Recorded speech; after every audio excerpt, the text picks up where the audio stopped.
Assalamualaikum warahmatullahi wabarakatuh. Apa kabar rekan-rekan honorer se-Indonesia? Di video kali ini kembali kita akan menambah lagi kabar baik yang baru saja dirilis oleh Menpan RB, di mana di sini ada Menpan RB terbaru ya. Akhirnya untuk rekan-rekan yang belum terangkat semuanya akan terangkat 100%, di mana honorer tetap akan selesai di 31 Desember. Ya, sebelumnya kita sudah menyampaikan informasi ini, tetapi banyak sekali rekan-rekan yang menunggu regulasi resmi. Nah, ini sudah terbit regulasinya, mari kita simak sama-sama.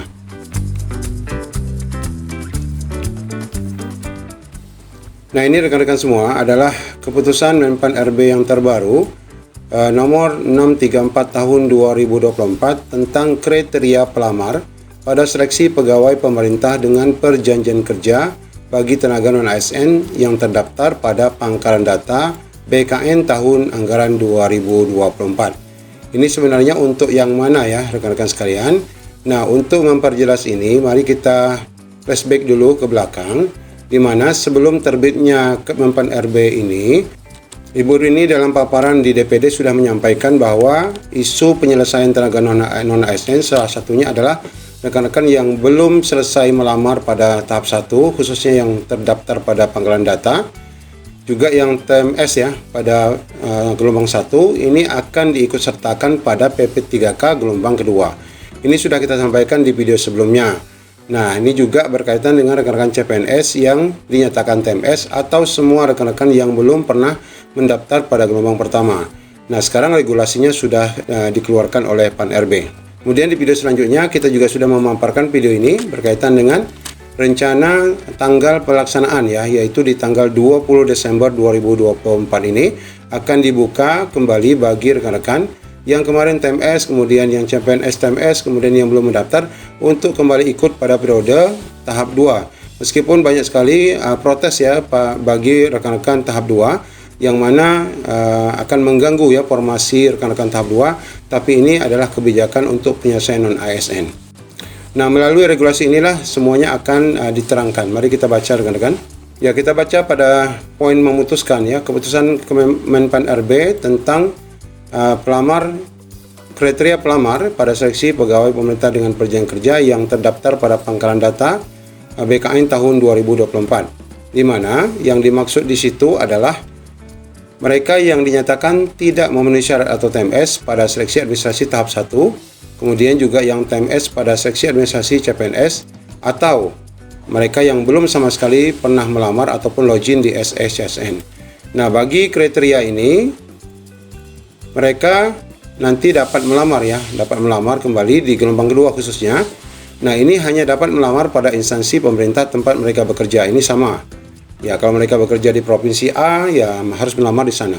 Kemudian, pelamar ini nanti hanya diberikan kesempatan melamar pada 4 formasi ya, sebagaimana formasi pelaksana, yaitu pengelola umum untuk SD SMP, operator layanan operasional untuk SMA, kemudian pengelola layanan operasional untuk D3, kemudian penata layanan operasional untuk S1 D4. Kemudian, kebutuhan bagi pelamar sebagaimana dimaksud pada diktum pertama diusulkan oleh pejabat pembina kepegawaian. Nah, jadi rekan-rekan yang dinyatakan TMS itu nanti akan direkap dulu oleh BKD masing-masing, lalu diusulkan kembali untuk disuntik ya datanya ke dalam SSCSN. Kemudian pejabat pembina kepegawaian nanti akan mengusulkan kebutuhan itu kepada menteri. Pelamar dinyatakan lulus jika berperingkat terbaik. Nah, ini tetap sama ya seperti sebelumnya. Nah, yang jadi persoalan menurut informasi yang kita dengar, karena ini memang belum secara fix dijelaskan di sini bahwa status prioritas bagi pelamar ini dikatakan tidak ada lagi. Nah, ini yang perlu nanti kita pertanyakan. Kalau seandainya tidak ada lagi prioritas, maka murni rekan-rekan ini akan di-ranking. Tapi terlepas daripada itu, intinya rekan-rekan ini sudah dapat mendaftar ya, sudah tidak akan ketinggalan lagi gerbong kereta api untuk masuk pada SCSN 2024.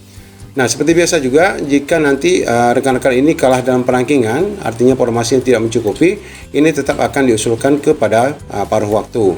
Kemudian nanti juga pengusulan paruh waktu ini juga akan diusulkan kepada menteri oleh PPK setempat.